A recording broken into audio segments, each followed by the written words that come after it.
હાલો મિત્રો, રામ રામ ને સીતારામ, જય ઠાકર ને જય દ્વારકાધીશ. રોજની જેમ નીકળી ગયા આજે આપણા ધંધા માટે.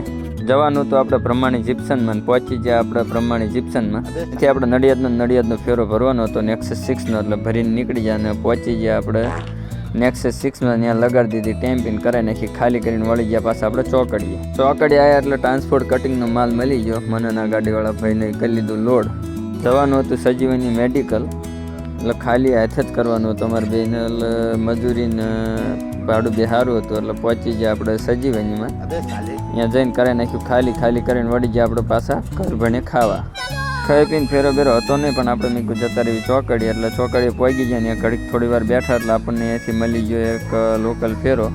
2 ફર્નિચરની સીટો ભરવા જવાનું હતું. રાધેશ્યામમાંથી ભરવાની હતી, એટલે ભરીને નીકળી ગયા પીપલગ રહીને. જવાનું હતું અમન પાર્કમાં, અહીંયા 2 સીટો ઉતારવાની હતી. ઉતારીને વળી ગયા આપણે ડીઝલ પંપ. ત્યાં નખાઈ દીધું ડીઝલ નખાઈને પાછા ચોકડ્યા. તો લાગી ગયો કલરનો ફેરો. એ ભરીને જવાનું હતું આપણે રામ વિહાર ડુમરાલ રોડ, એટલે એ ભરીને પહોંચી ગયા રામ વિહારમાં. ત્યાં કરી નાખ્યું, ખાલી કરીને વળી ગયા આપણે ઘર બાજુ.